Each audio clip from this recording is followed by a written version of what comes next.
Forex Türkiye masası adına iyi günler.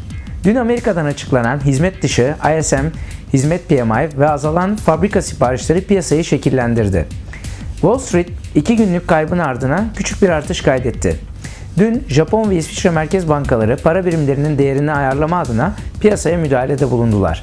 Bugün Avrupa ve İngiltere merkez bankaları toplantıları para politikalarını belirlemek üzere gerçekleşecek.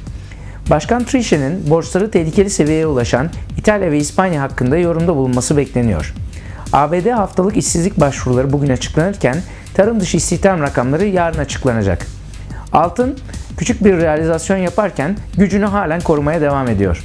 Bugün ve yarın geniş alanda işlem hacmi oluşması bekleniyor. Bir Forex olarak tüm yatırımcılarımıza bol kazançlı bir gün dileriz.